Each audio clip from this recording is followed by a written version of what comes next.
Well, we now know when Southwest Airlines will start taking its first flights to Hawaii. The initial flights will be between Oakland and Honolulu starting March 17th. The airline started selling tickets today, and this morning some fares were as low as $49 each way, with Tuesdays and Wednesdays being the cheapest days. But of course, those rates quickly sold out.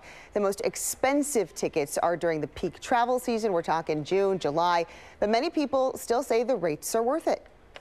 The price.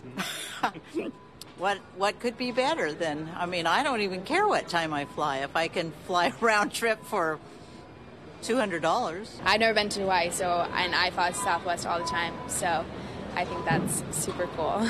And I am really excited to get to go. Service from Oakland to Maui will begin April 7th, and service to Kota will start May 12th.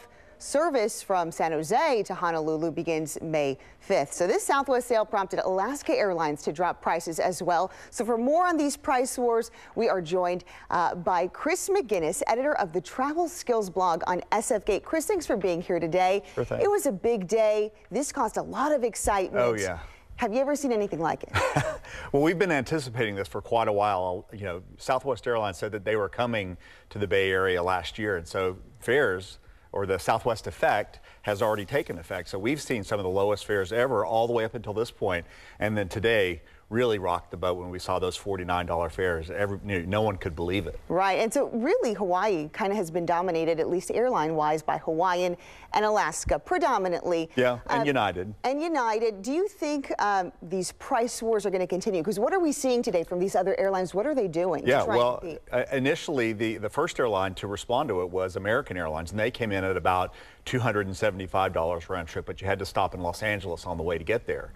And then Alaska came in at about noon, and their fare was down to about $198 round trip. The last time I looked, about an hour ago, it was $278 round trip. That is still an amazing deal. It's not $100 round trip like we saw this morning, but anything less than $300 from the Bay Area to Hawaii is a very good deal. And I think that we're going to see less than $300 now all the way through the end of June, or the end of May. And then when we get into the peak summer travel season, it is going to get more expensive, but you're not going to be paying $700 or $800 like you were in previous summers. Now, I think all the airlines are going to continue to keep an eye on exactly what Southwest is doing and try to keep people on their airline instead of the newcomer. No kidding. So you're saying, yes, it is still worth it then? Because when I checked this morning, those $49 flights were gone. I was so disappointed. Yeah. It is still worth it then? I think it is still worth it. I mean, what you need to do is set up fare alerts on places like Google Flights or Skyscanner, places like that, that allow you to set a fare, and if it goes below a certain fare that's within your threshold, it'll send you an email and you book that flight. Why do you think it took Southwest so long to expand into the Hawaii market? Well, they've done a very good job of being a very good domestic carrier, and they didn't, it was only recently that they started to fly to Mexico and the Caribbean, so it was only natural.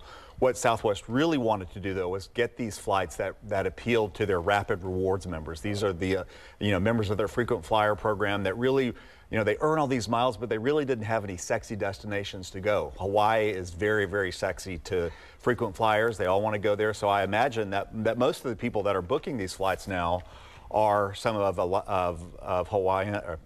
Southwest's best customers. Okay, so then these price wars we anticipate should continue. That's good news for us. I do believe they'll continue, on into the summer. And the other thing we have in our favor is that jet fuel prices are pretty moderate right now, so the airlines don't feel the pressure to raise fares. So competition is definitely putting downward pressure, and there's not a lot of upward pressure due to fuel prices. Right. Okay, Chris McGinnis with SF Gate. You look ready to go, and you're I'm ready. All right.